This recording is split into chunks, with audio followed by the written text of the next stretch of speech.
What was the motivation behind actually deciding to sit down and write this book? I was like the oldest private in the company. I came in at 26. I faced a point to where I found myself thinking, who's next? You know, is it going to be me? Is it going to be him? Let's face it, we saw stuff over there. So many people that were a part of 9/11 felt compelled to just serve because of that event. Cover picture came from to where they're pulling that flag. That's an actual picture from the battlefield. In combat, they don't question, they just do. Creating little machines because we need them to be safe and we need them to adhere to everything we say at all times. Here's some bodies in the ground and then some pieces we didn't pick up. And you throw them in the trunk, and a few hours later, sitting around the fire with Brits telling war stories about your first hit in Afghanistan. The crazy part that I got to witness was the fight for Hollywood to tell that story in the way they wanted to. Almost impossible to find that outside of war. That brotherhood, I think for a lot of us veterans, we lose that when we leave the military.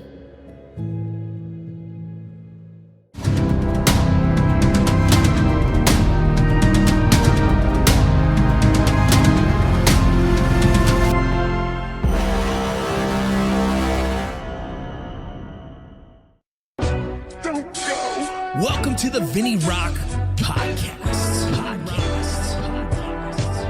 I took the blows and did it my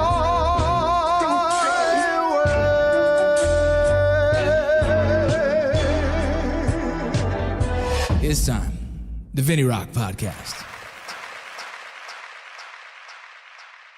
It's all good. Man, we are honored to have you on the VinnyRoc podcast, man. I know we've been talking for a minute, and when I moved to this system, I also moved to a scheduling app to kind of get my, podcast rolling, and so excited to have you on, man. I'm interested in getting into the book. I haven't got a chance to read it yet. It's been sitting here. I have like 30 books. People send me books all the time, and I'm like, oh man, I gotta get to reading these. And here's the other thing. You said there's an audiobook. Yes. That's like so huge these days because when I did my book, the audiobooks seem to have more.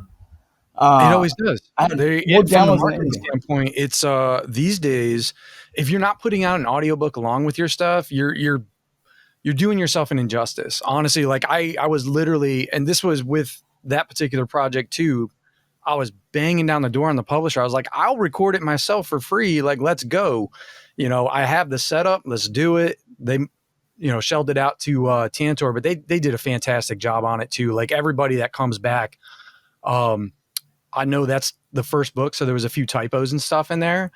So like I actually got dinged out on some of the reviews on that, but it's not there in the Audible because it reads right through like somebody's actually reading it. So, I was surprised.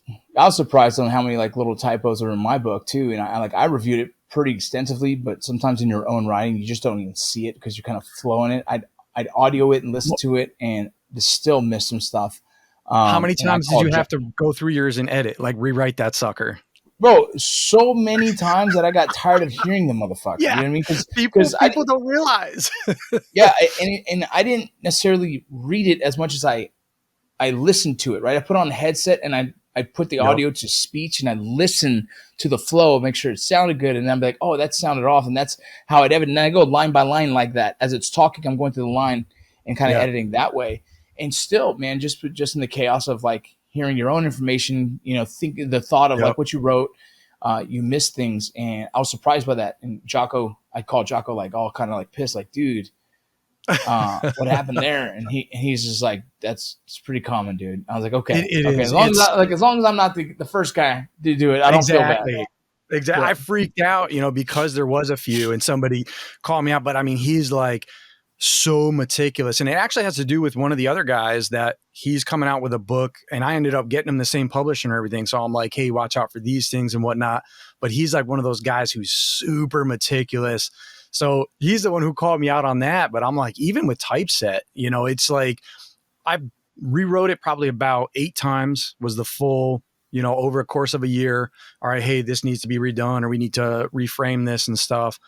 And even then, typeset still missed some of that stuff. And it's, you have a book with that many words or that many pages and stuff in there, you're gonna run into that. Shockingly, there was one picture in there too. More recently, somebody was like, hey, that's actually not from this incident. And I'm like, wait, what? Like, you got to be kidding me. Because it was like the same type of vehicle. It was the same look to it and everything. And it was like, they were cool enough to like give me the heads up. And then, I was like, all right. So I recently threw it out on YouTube, just like, hey guys, open and honest communication, because somebody ended up as a KIA. I know how people are. Yes, they can. Well, they just all of this stuff. You get so emotional because let's face it, we saw stuff over there. We experienced these traumas. We saw buddies die or, missing limbs or, you're talking about the testosterone end of things, the amount of TBIs from this particular deployment. Oh, absolutely.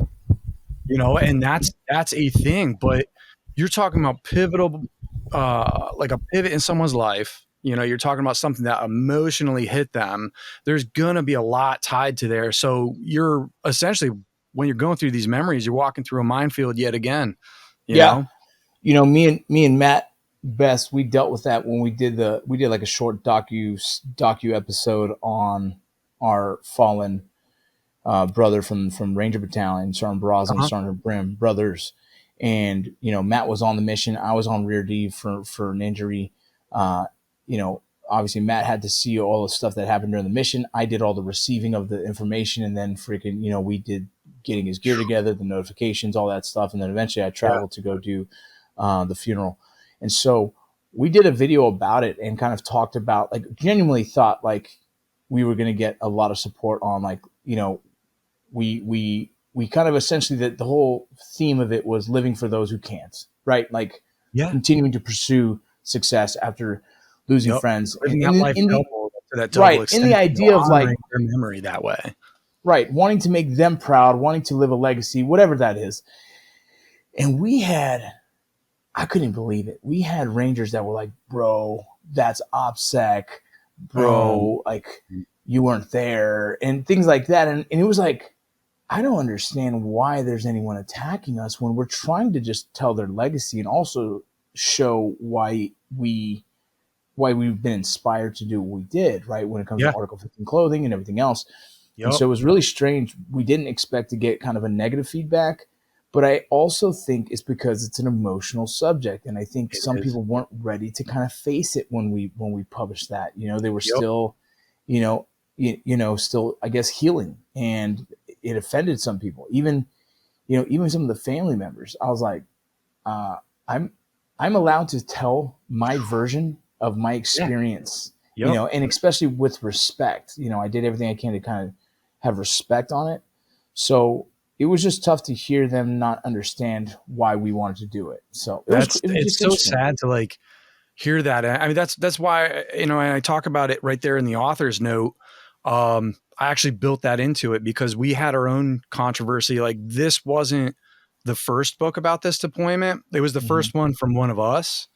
But there was a Wall Street Journal reporter that came through, and he had gone to what was a unit reunion. And I write all about that in there too, like towards the end. It's all in there. But this book, this guy took the time. I mean, I think it was like 4 or 5 years, 4 years, in writing this thing and just interviewing multiple people and everything, different angles and stuff. And he put this stuff down, and there was so many guys, it caused this rift in there and so many guys upset about it. And it's like, that's a perspective. Like, you don't think that this guy didn't do his, journalistic due diligence. I took a journalism class, strangely enough, when I was in business school. I tried to always take one outlier that was like in the arts or something like that, just to think differently. Cause man, business school is just so boring. I was like, this is a means to an end. It was kind of like Airborne, it was like, this is a means to an end to get to do what I want to do. I have to do this, but this just sucks. Yeah. What's up, y'all? Thank you for supporting the VinnyRoc podcast. Let's talk about a couple of the sponsors. Show them some love. Bullion Box, GMR Gold, monthly subscription box. You already know, gold, silver, all kinds of cool stuff. My kids love it. My wife loves it. I love it. You guys go check them out. Modern Gun School. There's just a little cup that they gave me. But Modern Gun School is a online, at your own pace, armor school. Build guns, take care of them, clean them, do your thing. Okay? You would love it because I love it. A couple of my buddies have done it. It's a great company. Trust me, you can use your GI Bill. You can use your vocational rehab. Go check them them out. Tons of veterans use it. If you guys aren't using your education benefits now, go use them. MIT 45. You guys have heard of Kratom? If you have questions of Kratom, well, we just did a podcast. So you guys go check it out if you have questions. This is proven to help people in many different ways. It's plant medicine. It's something that's new, a little controversial, but I promise you, I've only heard great things about it. You guys go check out MIT 45. Incredible sponsor. We love them. One of our new sponsors, Just Meats. I'll show you what it looks like. They come in these packages right here. We have to freeze them because we get so many of them at a time. But if you don't freeze them, you can just take them right out the package and eat them because they're already pre-cooked. I got 2 of them thawing out right now. Gonna cook some rice, make some veggies. Everyone eats. Boom, we take off to sports. Soccer, wrestling, golf, you name it, that's what we do. One of our other sponsors, pretty new. We're excited about it. Let me pull it out of my pocket. Scallywag Tactical. Have you guys ever seen these? Look at these daggers. Holy smokes. You can put them in your pocket. If you go walking, if you go hiking, you women out there who probably go walking the dog, whatever the case, you want something safe, this will protect you. Either way, you guys go check out our sponsors. We appreciate the support you've done for the VinnyRoc podcast. We have a new system now. We're going on teleprompter. A lot of our stuff's going to be remote so we can have some access to people that might not necessarily be able to bring into studio. We're excited about it. We're doing everything we can to continue to keep you guys happy and just bring you entertainment, but not even that. We talk about mental health and wellness for you guys who are out there who are looking for it. We want to be the resource. If you guys have questions, just call and ask, whatever you need. Yeah, and it's funny. So 2 things, if you guys are just listening to the podcast, not visually watching the podcast, the book is called Damn the Valley. It's 1st Platoon Bravo Company, 2nd to the 508th PIR, 82nd Airborne in, I say that, the Argentine River Valleys. Yeah, One the more time. Argentine River Valley. Horrible place on this planet. Although beautiful. And when you're talking about journalism, I'm currently, I should be wrapping up in a few months my master's in journalism because it's kind of an angle that I'm pursuing a little bit, obviously with some of the border stuff I've been doing. Yeah. But yeah, when it comes to journalism, those guys, they do their due diligence. It's part of the ethics of journalism. Now, not all journalists follow that currently with all the political swing left and right. A journalist is not supposed to kind of have a bias, if you will. But a lot of these war correspondents really do their best to just tell their experience of the time they spent overseas, right? It's time they spent embedded with units, things like Restrepo, there's several others out there that's written, even Jake Tapper, he wrote about, Outpost. Outpost, which is crazy because so did one of the individuals who was there. Parnell. Sorry, that was Parnell. It was Outpost. No. He did Outpost, and then it was Outpost, and you have Clint Romeshay who wrote the book on the same exact event.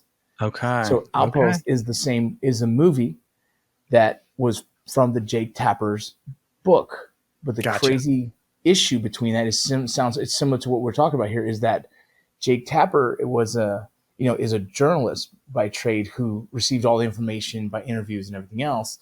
But then you have Clint Romeshay, who was the man on the ground who received the Medal of Honor for the events. One of the Medal of Honors, there was 2. Okay. And so the crazy part that I got to witness was the fight for Hollywood to tell that story in the way they wanted to. Jake Tapper had a bigger name, so he had Outpost made first. Clint Romeshay had his book, the options for his book already purchased, but whoever purchased it was too late to create the film. So now why would you create 2 films on the same exact event, right? And so weird controversy that it went down. No, it's not weird. It's not weird at all. This is it's a hotly contested deal. I mean, you were even talking about it with the most recent episode of yours about how Hollywood can be. It's a tricky thing to navigate. And I saw something with you on with Andy Stumpf when I watched that episode when he was interviewing you about Borderline, and you had talked about, hey, we have these platforms, but we have to be careful. And that was actually one of the things that I asked Andy. I'm like, who should I be looking out for out there? Like, who should I stay away from? Because, no, I don't know that end. I'm coming into this world with this book, and I tried very much to keep it to, there's a few events that were from other platoons' vantages that I showed first platoon's part in, because I was like, I was only there from first platoon. I know what I know from this exactly. I'm going to triangulate it with the other guys. I was almost on every patrol because of the position I was in as RTO. But I also wanted to leave those gaps for the other guys, because there really should be a book from second platoon and a book from third, especially with how saturated the area was. We ended up on a separate outpost. We ended up as a 28-man element, as first platoon on Cop Johnston out there, where third platoon was with the headquarters element, at Cop Ware, and then second platoon got pushed out to another one at it was Cop Brunkhorst, which was by the town of Diakache, which was really the epicenter and where the cover picture came from, to where they're pulling that flag. That's an actual picture from the battlefield. Oh, that's cool. Oh no, there's so much history built into the book. I mean, the release date. Okay, October 31st. You have the Halloween zombie massacre. That was the release date. That was our first firefight. And it was just so weird on how this last year, when it released, it fell on a Tuesday, on a book launch day. And I'm like, this is the year. Like, they wanted to push it back. I'm like, no, guys, like, I am holding you to the airborne timeline. The publisher was like, let's push it. Nope. Like, we're doing this now. Like, this is here for a reason.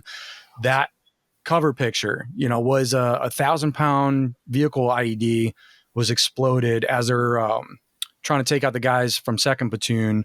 None of the Americans were actually killed, but I mean, that whole compound crumpled in. There was guys buried alive. So they're digging, they're recovering people. And there was a former first platoon member that I cover that story in there from his vantage, because crazy enough, he was also involved in 9/11 with the New Jersey firefighters that were being trucked over via bus. So here he is again, finding himself digging back through rubble from like the start of the war. And he finds himself on the battlefield now doing the same thing. And they came across that flag. You know how common that story is, and you wouldn't realize it, but so many people that were a part of 9/11 decided to enlist just to get kind of revenge or kind of get back at it, or you know what I mean, felt compelled to just serve because of that event. There's a lot of guys that did that. Yeah, or step forward just as like that purpose. I mean, I felt the call. I actually was planning on doing the Marines prior to. And I was talked out of it in like, hey, we're going to pay for your college if you still want to go, go in as an officer. And I was like, all right, that sounds good. I'll get my kicks in college and then go. And 9/11 happened, I think in my second year, and I'm watching it on the TV and I'm like, damn, this is everything that the military would have been. I would have been in the initial invasion as a Marine. Like, you got to be kidding me. So I kind of felt like left out, but I was like, all right, let's finish college, and of course, time does exactly what time does. You're in college, you forget about it. As an American, you kind of just forget about there's a war going on. You get involved in your own lane. You forget about everything else. And, I just took some life events to where I revisited that and I looked at it and I was like, this is probably your last chance. Like, let's go, man. And started getting in shape, rucking up, find myself, March, I think it was end of March 28th or something like that, to where, I joined up and boom, off I went.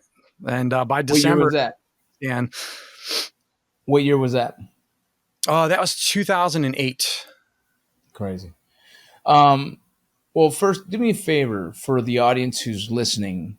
Give them a good scope of what they're walking into with this book, as in the lay of the land. Is this similar to like an outpost? Is this similar to like a Restrepo outpost as well? Is it what's the scenario that you guys are dealt with dealing in Afghanistan? So this was your typical Army, I guess. In the very beginning, we were actually slated to go to Iraq. So this was 2008 March. I ended up in December in 2008, signing into 2508, and they're like, hey, in a week, we're starting ITC. It was just going straight into it. You need to get down to CIF to get your stuff issued to you from division. And it's straight into your cycle of ITC, which was 3 months of suck out there, and our old, you'll like this, our old Command Sergeant Major over there in battalion, Command Sergeant Major Puckett, was a 275 guy. He actually jumped into. Puckett. Okay. He said that he's talked to you a few times. Yeah. That's funny because he's a big Ranger history guy, but at the same time, during my time, I knew exactly who he was and everything. So, yeah. No, I mean, he was a, war fighting NCO for sure, through and through. I mean, that's like, if you could look at anybody who dedicated their life, he's one of those guys that did that. So that's who we had for our Command Sergeant Major, and he loved Bravo Company. Oh my God. Like, we were like his baby. We were at the point of the spear for him. And we had a first sergeant that just loved his adherence to standards and stuff. He had been from Old Guard at one point. So he was just like, oh my God, like in division back in garrison, it was like hell. Just the rules were just so tight on everything. You couldn't mess around if you wanted to stay in Bravo Company. I'm gonna tell you, like part of me appreciates that. You know what I mean? Because during not while you're in war fighting years, Ever. during those war fighting years, it's like you need people that, attention to detail to its finest. At the same time, what a pain in the ass it is. Like Ranger Battalion could be like that. Ranger Battalion could be like, you're like, fuck, man. Like this was a lot of the same stuff was just echoed across. Like he loved it, so he would push that, and Mac would just run this just super tight ship. But what was his name? What was your first sergeant? McAllister. So he went on to, he actually went forward, but he took over 10th Mountain afterwards, and then he went to Sergeant Major Academy, and then he ended up back in Two Fury as a CSM. Okay. When he retired at 24 years or something like that. And he had been blown up in the Iraqi invasion as well. So, I mean, he was just very much, when you look back, you look at everything, he's just going off of like this adherence to discipline for these standards because he's looking to keep us alive. Yeah. So that's what it's all rooted in, man. That's the same like in Ranger Battalion. If you tell one of your privates to climb the freaking flagpole and they don't, it's like, motherfucker, we're trying to teach you to do anything I say at any time without even question. So if I say run to a wall, you do it. And the mindset of that is like in combat, they don't question, they just do. And you're exactly the team leader, the squad leader just says go left, go right. They just boom, boom, boom. We're creating little machines because we need them to be safe and we need them to adhere to everything we say at all times. See, and that training is exactly what rolled into, like, I know we're going to like jump ahead of it really quick, but that training ran into in Helmand during that first firefight there. Like our platoon sergeant afterwards. So, whoa, I got a siren going off in the background. Let me know if that comes through. That's crazy. Hear it. I live out in the middle of nowhere. So like it's there's like farms everywhere and they occasionally test this siren system and it's like normally it's not really loud. But what time is it there? Usually it's at 12 o'clock in certain cities. Is it 12 o'clock? What it is. 12 o'clock. Boom. When I lived in Kentucky before I joined the military, the first time I heard the tornado fucking like testing, I was like, oh shit, what's going down? Yeah, same here. It rattled the windows the first time, and that's why I just said to him, it was like, oh man, we might have an interruption here. No, you're good. So we're coming down in Helmand province. We're just going up and down the highway, and we get caught into contact, and it just goes into a, the trucks are support by fire. We have guys dismount. It's an L-shaped type deal, and we roll right through them. I mean, it was just, everybody was hopping and popping, doing the job, sliding into, it was like intermingled squads, but everyone knew each other so well that we were getting attacked by a squad size element on foot with a support by fire. And they just rolled right through. And afterwards, I'm like waiting for the call up, all right, what's their casualty count and stuff like that? Cause something like that, it was rowdy. Yeah. And it was nothing. Nobody was hit. There was one guy with a hole through his ACU top, like underneath the armpit, which was nuts because that's how he was coming in at. So I'm like, how and another one had a round skip off his helmet, but other than that, that was it, and it's just, here's some bodies in the ground and then some pieces we didn't pick up and you throw them in the trunk and gangster style end up a few hours later sitting around the fire with Brits telling war stories about your first hit in Afghanistan. It was just surreal. It's crazy. Yeah. And your position at that time was the RTO? No, I was a machine gunner at the time. And you know what though, is they had me driving the LT's truck. So now. And you were enlisted. You were enlisted? Yes. Yeah. So you never finished college. So you never finished college. You were like, no, I got to go. I ended up in the motorsports world. I ended up, and crazy enough, the mandatory fun day guy. Yeah. He's actually Austin.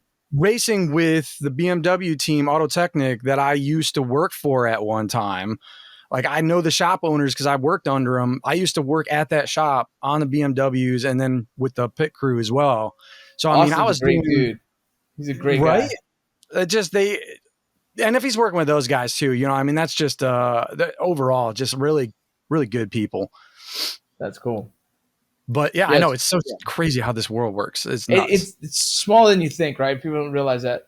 So your first firefight. I'm sorry to throw you off, but I was just interested and curious what your position was at that time. No, so we had started about the whole book on how we even, you know, I mean, I just like went off on a rabbit chase. No, it's all good. So I'm curious, are you in this book is focused on that whole deployment? Is there a focal point that's based on like the location where, or just every mission kind of just?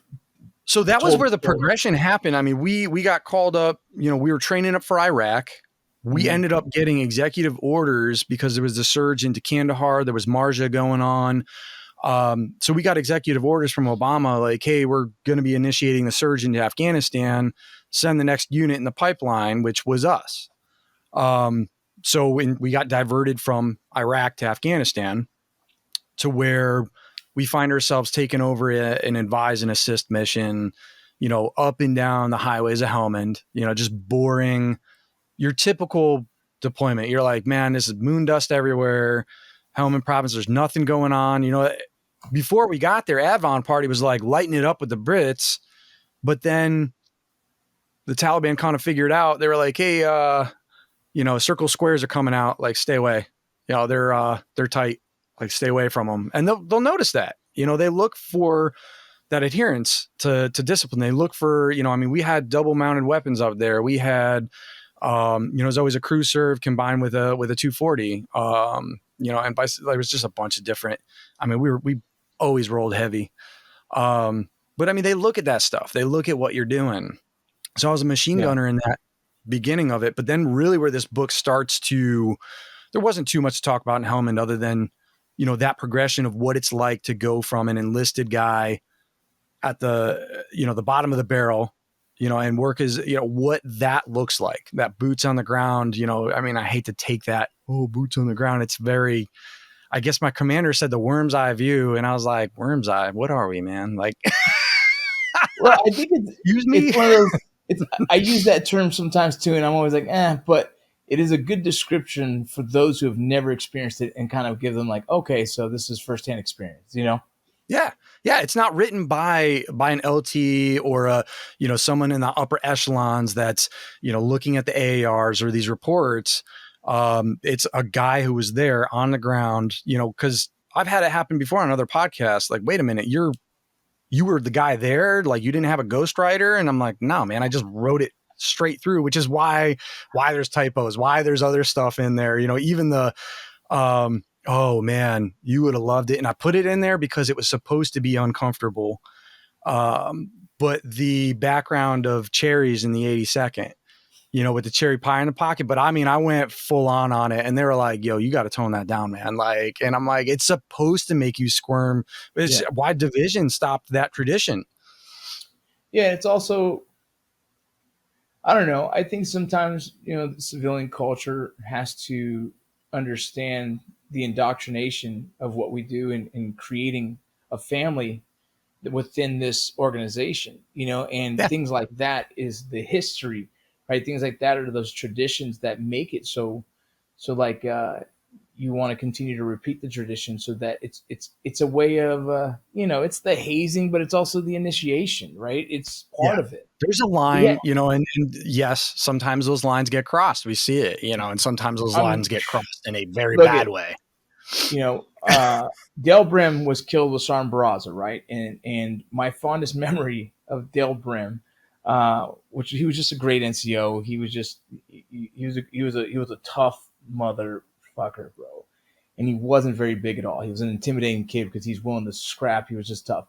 But one of the memories I have him is he was having us jump from door to door in the T hall, right, of the barracks. And as we're jumping door to door, he's taking shots at our feet with a pellet gun. Oh. And by chance, he fucking hit me right in my Achilles tendon. And I was fucking pissed, man. But it's like, I'm not going to say shit. I'm just like, okay, that sucked. Yeah. These little private games are getting old, but Yep. it was kind of what you just, whatever. When it was my time, I chose to either do that or not. You know what I mean? But Ranger Battalion was Ranger. I could quit. I can go to a different unit.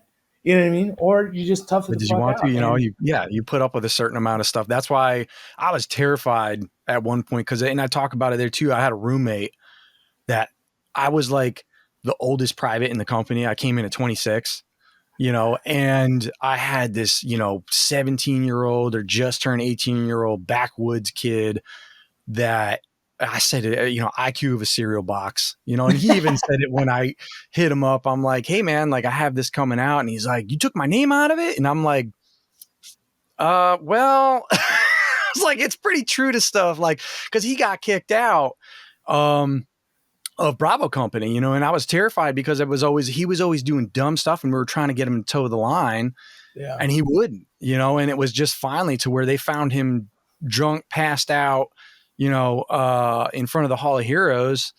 And that was it, staff duty dragged him in and that was the final straw. So what are you going to do? But now to his credit, he went and redeemed himself over with Charlie Company.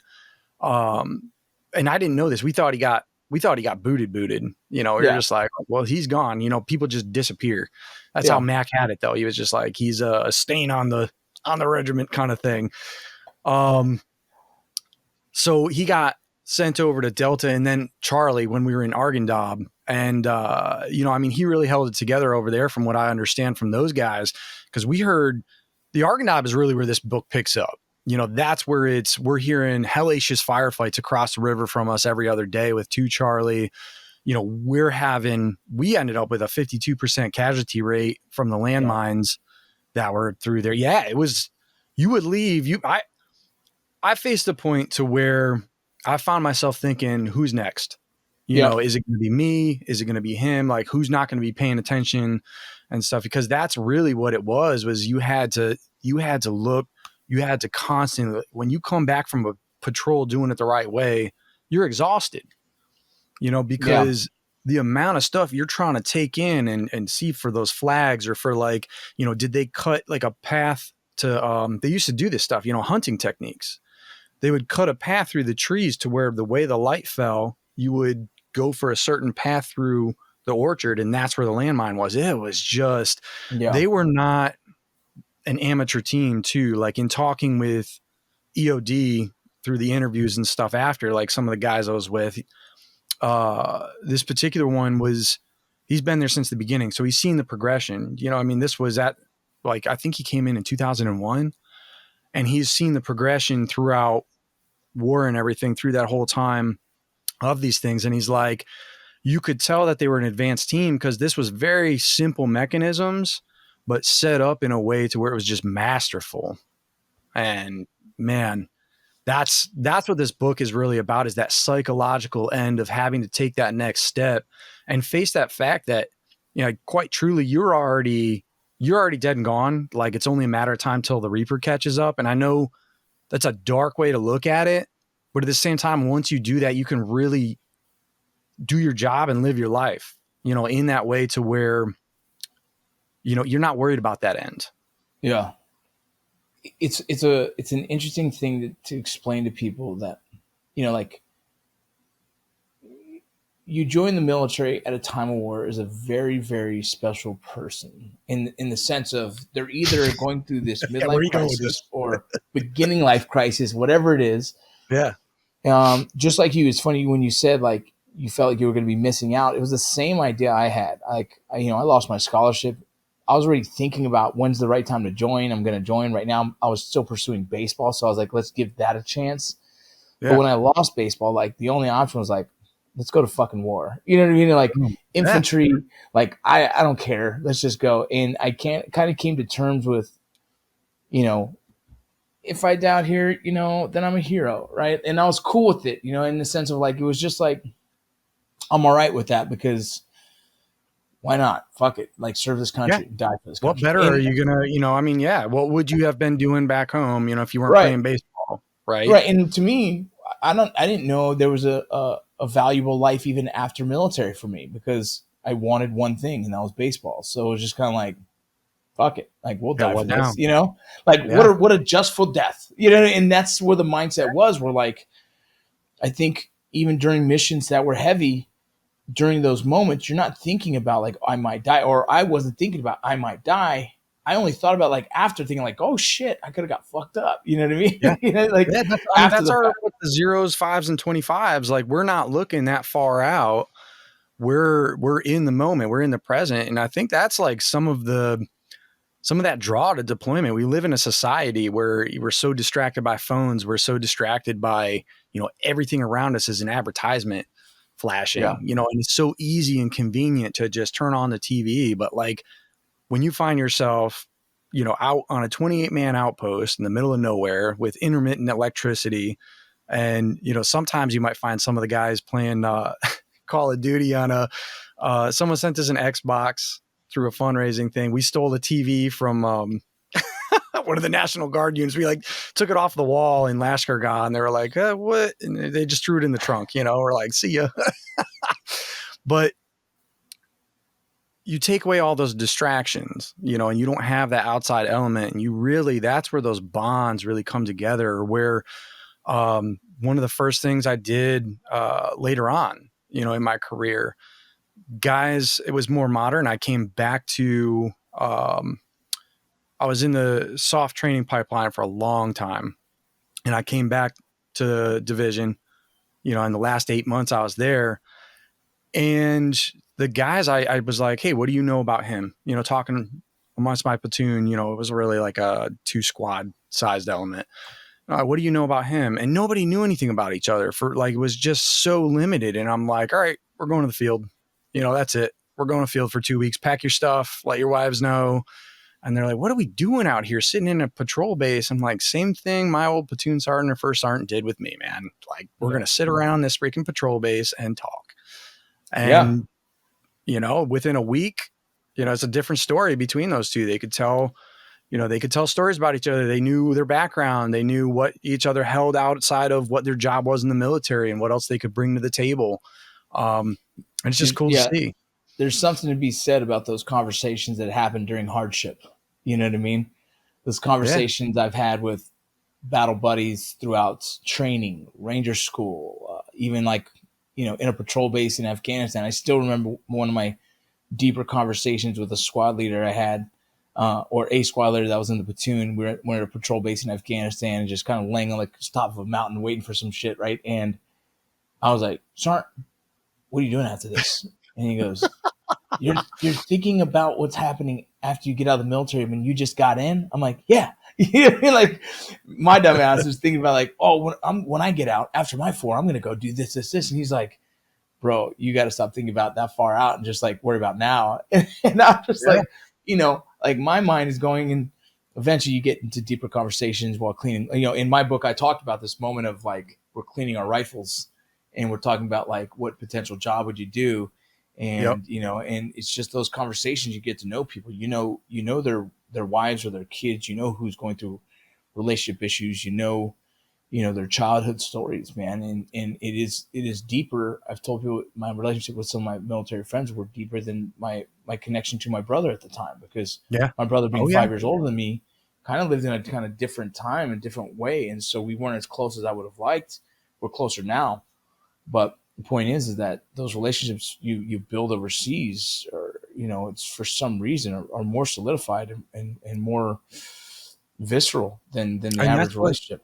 Some of the beauty in coming out of reconnecting and stuff, like with the interviews from this book, and with we had a unit reunion, back in 2019. We're coming up on the 5-year now, because we're reconvening in June.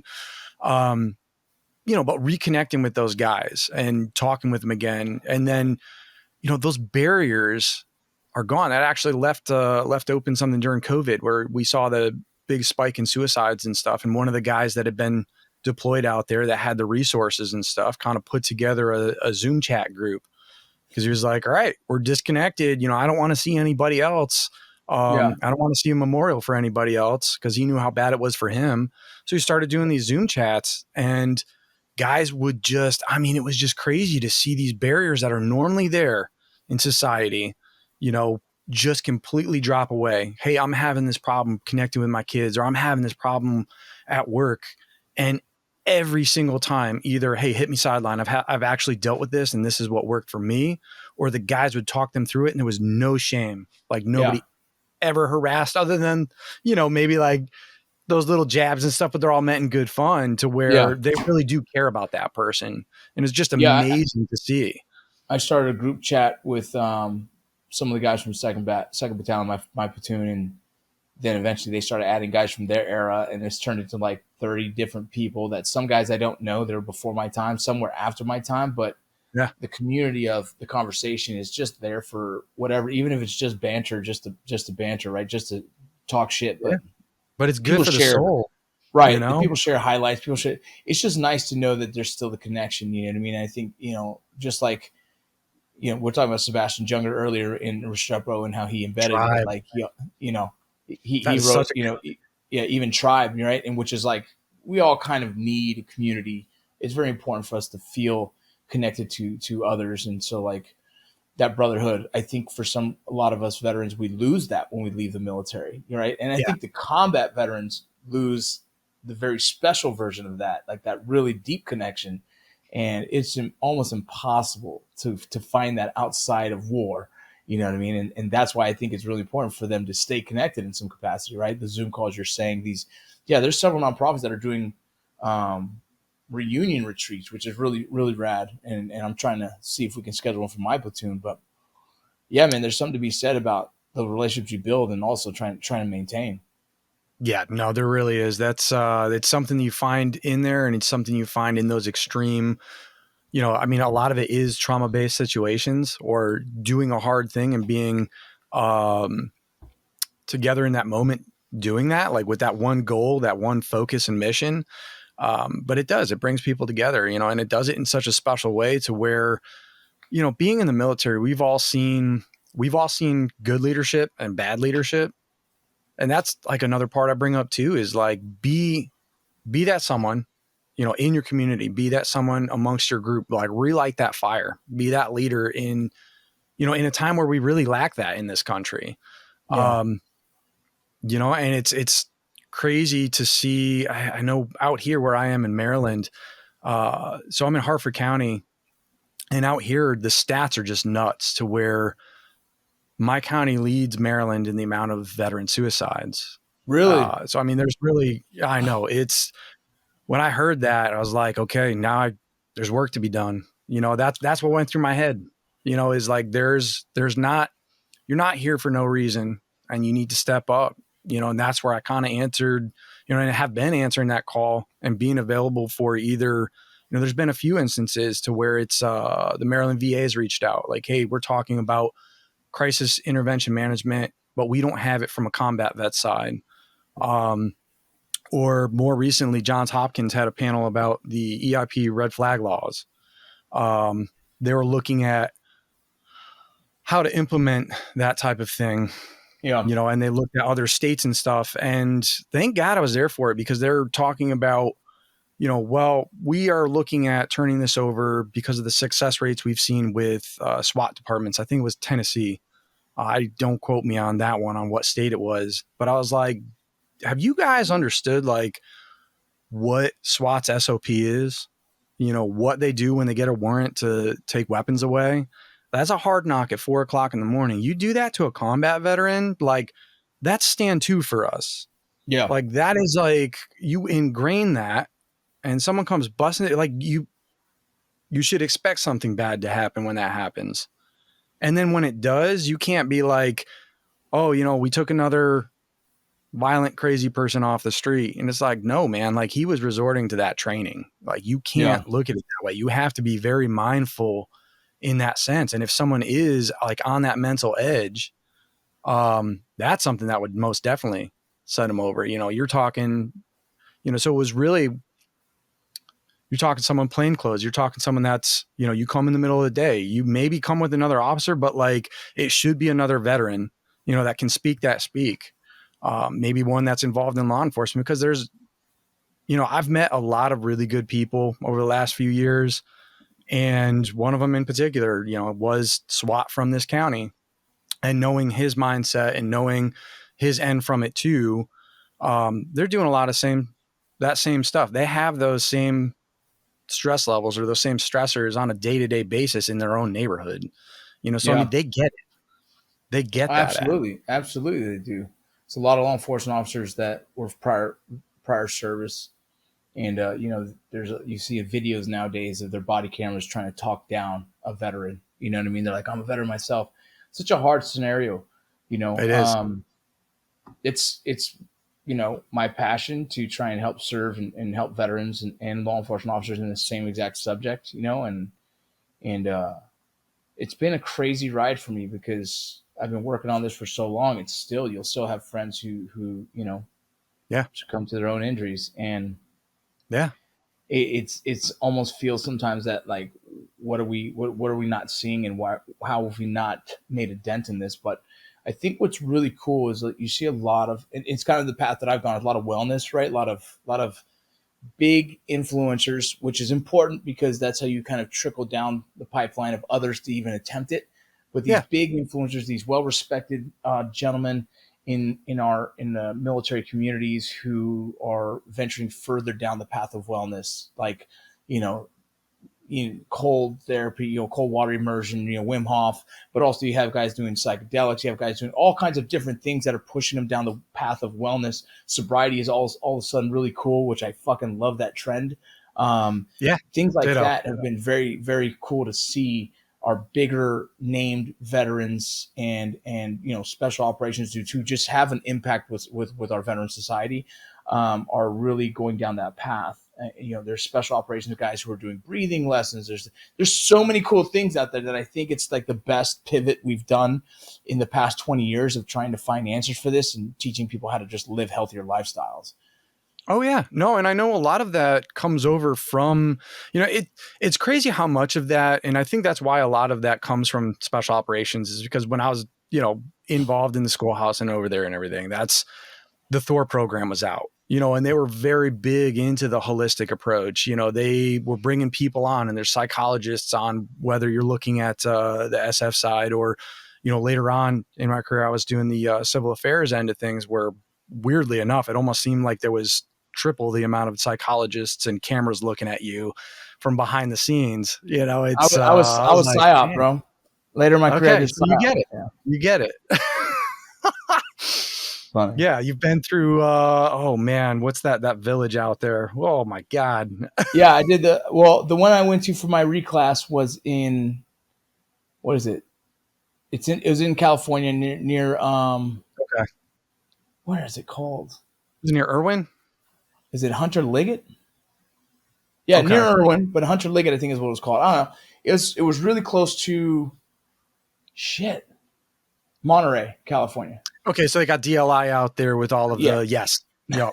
See, I didn't go through that DLI, and I ended up in the one in Bragg, to where it's like a full immersion for 6 months. That's what I wanted, man. Oh, it was crazy. Cool. Yeah, it was cool. We had a good time. It's some of that training is so valuable for these days in the way we have to see the world and how we approach the world. You know what I mean? It is. That's actually one of the things with this book, like this particular deployment that I covered. That's sort of what pivoted me from the SF side when I got booted for a hard gate. It was like the dumbest. Oh my God, it was so stupid. But I mean, it's just at the time, remove them. I'm like, I don't even get a second look. You got to be kidding me, man. Like, it was just so many people coming through there. But when I found out, it was, I was sitting in hold, and I'm that type of person where I was getting depressed on it. I'm like, man, this was my goal the whole time, and I just needed something hard to do. So I'm like, all right, when's the next selection date? They're like, what are you talking about? I'm like, I don't care. Just send me, like, what's the next selection date? And they're like, 2 weeks, CA. I'm like, cool. What's CA? And they're like, you don't know civil affairs? Do you want to go try out? I'm like, dude, it's a selection. Like, who cares? Like, they'll find out if I'm good or not. Yeah. And I go out there and see the different way that they handle the obstacles as to the SF guys. Like, so we had the same Jeep scenario. Yeah. The exact same one. And that was hell when I was on the, oh my God, that was so bad for SFAS. And that was just the worst. We drugged that damn Jeep. Like we just threw everything in it, like lashed the pole to it and went. We were just pack mules. It took hours. So the CA side, they take that barrel and they like lashed the pole they give you to the front of the Willys Jeep and like counterbalanced this sucker through the female that was with us in the driver's seat and was like, all right, guys, let's roll it and like keep rolling in teams. We were the first ones. As a matter of fact, we got to the turnaround point and they're like, all right, stop. And we're like, what's up?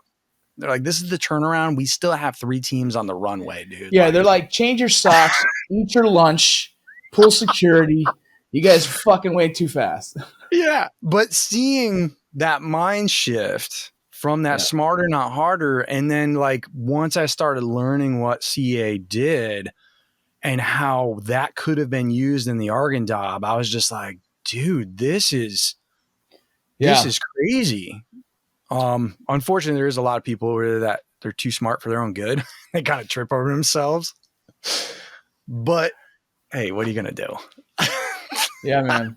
So what was the motivation behind actually deciding to sit down and write this book? So this one, again, so much of that, even the phrase there, damn the valley, was something, it was really the need to put down a historical record from our standpoint. You know, there was this other author that came in and wrote a book, and it was a good book. You know, Bravo Company by Ben Kessling is the name of it. Okay. And he interviewed a bunch of people. But again, like I say in my author's note, there was guys that got emotional about it. There was guys that got upset. And I have a chapter in there, and it's really a play on words because from that journalistic standpoint, I didn't want to just present my side. You know, it was like, hey, both these sides, this is other guys involved in here.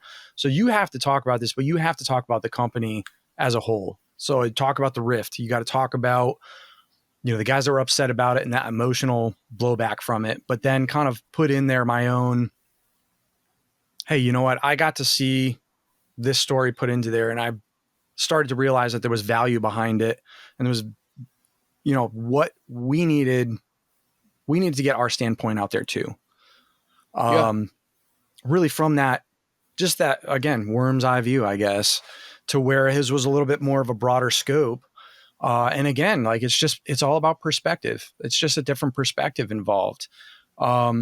This one is what it is from this end. And that one is, you know, it speaks to a different audience. You know, but really they both have their place there. And honestly, I hope there's more stuff that comes forward because those belong out there too. You know, I said it before, The Devil's Playground by Andrew Bragg is coming out October. What is it? It's mid-October. Same publisher, but that was something that came from Bravo Company, and then Damn the Valley came forward next. And then guys are reaching out to me saying, hey, we have our story. What's your suggestions here and stuff, and talking with them. Cause he was on a little bit of a hold up. You know, he was like, I'm having trouble writing this part. And I'm like, dude, just don't even think about it. Just write it because you'll fix all of that in the next draft. You know, and he was like, you get it. Yeah. I see the recognition on your face. Like, yep, I know, because it's like, just fucking write. Just fucking write. It'll figure itself out later. Yep. Yeah. Tell me about the title, man. Damn the Valley. So that was something that ended up on a piece of, you know how everybody has those plaques where you come into it was Combat Outpost Johnston, and underneath there's a scroll, you know, and there's a picture right in the book about it. It says Damn the Valley underneath, but that was just it was a phrase that we found guys saying, you know, damn this valley, damn the valley. We would lose a guy or someone would lose a limb. And it was just, whenever they referred to it, it was damn the valley. And it even got to the point to where the FRG like reached out and was like, stop guys from saying damn the valley out there. Like it's bringing up stuff. And it's like, guys, look, this is part of it, you know, get over it. There's no, some will never understand. They'll never understand that humor. And even if it's dark humor, it to me, it's a way of kind of coping and and swallowing the reality of it, just saying, fuck, Yeah. It's so common. It's so common, bro. On my door, walking out of the hooch in Afghanistan, it said Murphy's always on the manifest. And I've never forgotten that fucking saying, because we travel on our manifest for our birds when we do air assault missions. And I was young, I was a private, and it said Murphy's on the manifest. And I was like, what the fuck does that mean? And my squad was like, Murphy's You'll Law, find man. out. And it's like, oh shit. And so it made me always, every time I walked out, I'm thinking like, be ready for the worst day of your life. You never know. Right. Oh, yeah. No, absolutely. Every like military book, there's something similar to that. There's something like that in Red Platoon. There was, there's same kind of concept. There's things like that everywhere. Well, and see, this one in particular, this one gets, and this is kind of your warning for guys, because like it really does. Like you're gonna, you said you haven't gotten through it yet and stuff. It gets vivid. It really, like when you start getting into it, we had stuff to where there was one guy after our first KIA, and like this was just, this was the day after Christmas, December 26th, 2009. Jason Johnston. I was on that patrol. I literally stepped over the initiator landmine. So there was a toe popper that was daisy chains to a larger, like 500-pound jug in the wall, so that when you sweep over it, the only piece of metal was maybe the size of a safety pin, if that. I had stepped right over there. I mean, they went over it with the mine hound. EOD had been through, and I'm setting up the long whip in the interior courtyard of this compound on top of the concrete, because I'm like, hey, I'm not going over there in the orchard. Concrete's a safe bet-ish, until we found out later on they kind of figure out how to sort of falsify concrete. Oh my God, just the techniques. We literally worked with Jaido and wrote the freaking book. Like it was, I met one of those guys later on, and on that end in the schoolhouse, and it was like, they were like, oh, Arghindob, like you were with that unit. But I'm setting up the long whip, and it was the second half of the team coming through, and Private Towery stepped on the initiator, the toe popper, which took, his leg off at the knee, and, some fingers and some other stuff. And it set off that other charge, which Johnston was right over. They were traversing the wall to get on top of the roof to get overwatch. And he was right on top of it. And he took the full brunt and got tossed into the orchard outside of the wall, along with one of the other guys, Specialist William Ross, that was with him. And here they are, Ross hearing his end from it too, because Ross was out there for a few minutes all by himself, with Johnston next to him in a crumpled heap, like he's waking up from this IED blast. And, I was on the radio, and this was my first IED as well. I've been on the radio for maybe like a month now, maybe. Damn. And yeah, so I mean, I didn't even call up a proper 9-line. I was just like, yeah, hey, we're hit. Get the fuck over here. Yeah. I mean, it was, you got me at my last frontline trace, like send the bird in. I know there's at least one urgent surgical that was too big. That dust cloud, I was maybe 50 feet away, and that you see the shock wave like burn over the grass, and then that dust cloud just envelop you, and you hear the screaming on the other end of the wall. God. And to bring this stuff back, the smells, like guys were getting, as they're reading through this stuff, the guys I was there with, I sent out advanced, portions of the book as we're working through it and stuff. And they're like, dude, I'm getting cravings to smoke. I'm getting cravings to drink. Like I'm sitting on my couch, and as I'm reading this, I'm getting the smells of the Arghindob in my nose. So like there's triggers in there for sure. Yeah. It's always interesting. It's hard for me to read military books at times, just because I'm like, oh, another military book. But, I'm connected to your story now, and I want to read it. And now I want to definitely get into it. They're beautiful stories. Too much away then, but I mean, it is like I dialed it down, but just like with those triggers too, it's I talked to a psychologist about that end.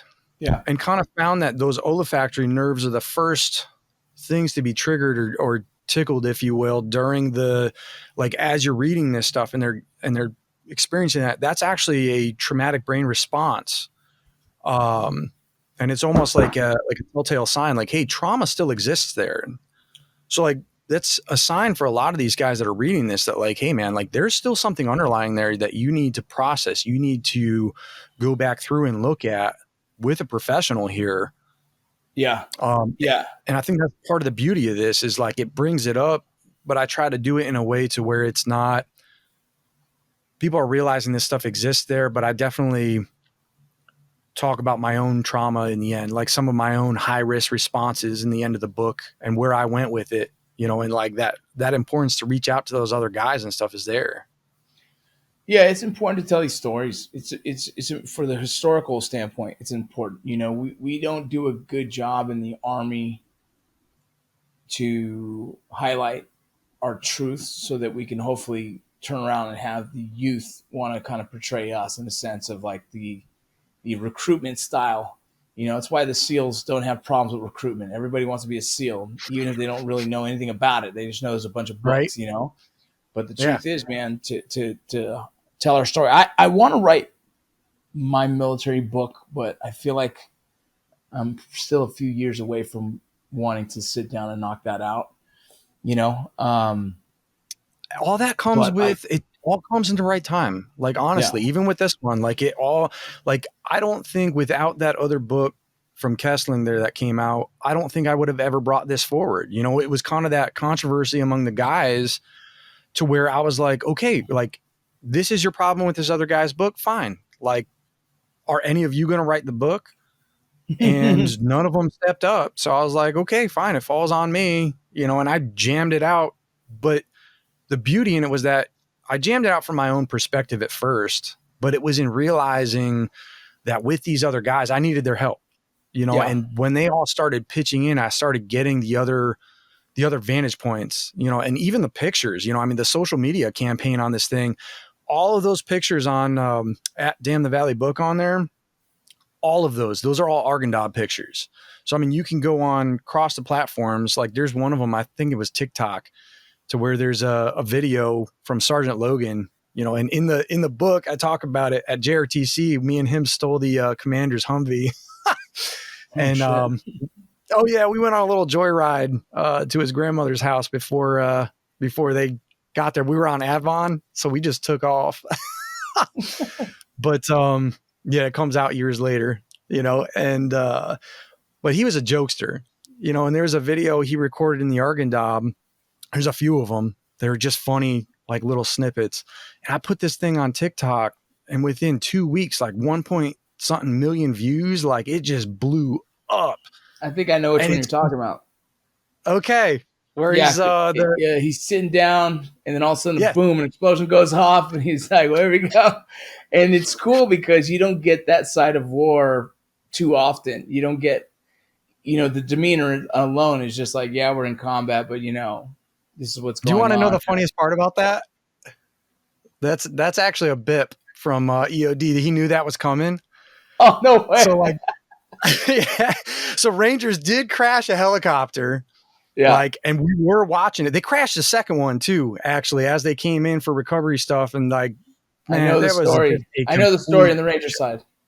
Okay. So you know what I'm talking about. It's just a complete shit show. And here we are out there watching it. So that the year of that crash was when? That was 2010. Yeah, because they were out in the DK area. Yeah. Yeah. I heard from one of the Rangers actually reached out, and he was like, "Oh, I was on that bird, man. It just auto rotated, and we came down. You know, we had a lot of problems with some of those birds, man. When I did a lot of missions in Afghanistan with one of the Chinooks was Sumo 42. I remember, and right when we left, boom, it went down. And it's just, you know, they break down from time to time, man. And it's just unfortunate. You have troops on it, you know. Yeah. Yeah. I mean, thankfully they were all right. They disembarked and went forward to freaking go do the mission. I was like, all right, Rangers lead the way, man. Freaking go after it. I mean, they were constantly, task force was in and out of the area. that's actually one of the things that going through the DOD process, they dinged me on, because there was identifiers. There was like the retribution chapter. There was the DAPS platform came in and wrecked house on those guys. Like we had eyes on the bomb team, and it was just, we had assets like in the AO. There was ODAs, there was safe houses, there was guys that would come in on little birds at night to where we'd pull outer cordon for, so we were building target packages for these guys. That's cool. And they'd come in and get the kills, and it was kind of like a little annoying on our side, but at the same time, I get it. We're all working together, Yeah, absolutely. Well, dude, man, I love it, man. I'm excited now to get into the book. I don't know. Now that there's a personal connection, it just feels like I'm more compelled to read it. I'll start knocking out. We had a little bit of an interesting side to get to where we're at now, huh? I know. It's what about that first phone call, right? Yeah. This shit is it's hard to get a hold of me, and when I finally do, then it's good, man. I'm glad we're able to get you on the podcast and talk about it. Those of you who are listening, this has been fantastic. Those of you listening, those of you are watching, Damn the Valley, go pick it up. I picked mine up off of Amazon. Oh, they're cheap as heck on there right now. Say it again. They're cheap as heck on there right now. Go get it from Amazon. I mean, Amazon, Barnes and Noble. I'll be out at the one, and I don't know when this is going to air, but we're going to try and put it up as soon as possible, man. So probably in the next 5 days. Oh, okay. So June 23rd, I'll be in Charlotte, North Carolina, at the Barnes and Noble Arbitorium. Perfect. Well, dude, I appreciate your time, man. Thank you so much for telling parts of the story. I didn't want to give too much away. I want people to go and read it and check it out. I appreciate you cementing the history of your platoon, because I think it's important, man. No, and thank you. Publishing books ain't easy, bro. I'll make sure I post about it tonight. Get people to go pick this up. I appreciate you. Those of you guys who are listening, thank you for supporting the podcast. Don't forget our sponsors who keep this thing going. Just Meats is one of my new sponsors that I really love. You guys go check them out. I got all the links on the social media. You hit it, they're all there. You got Scallywag Tactical, makes these incredible freaking knives. You know who they are? Scallywag. They make some cool blades. Those things are awesome. Yeah, they are. GMR Gold. Right there. Yep, I'll get you one, dude. But GMR Sweet. Gold Bullion Box. You guys go get your subscription medals. MIT 45. This is your kratom. This has been used for a lot of people in wellness. It is a non-psychedelic. It is a plant medicine. Read up on it and check it out, and ask your doctors how they feel about that one. But that is all for today, man. We love you guys. Thank you so much for supporting us. Go get it. Damn the Valley. Check it out. That is all. Vince, it's been awesome. Hey, thanks for having me on, man. Absolutely, dude. Absolutely. We appreciate it.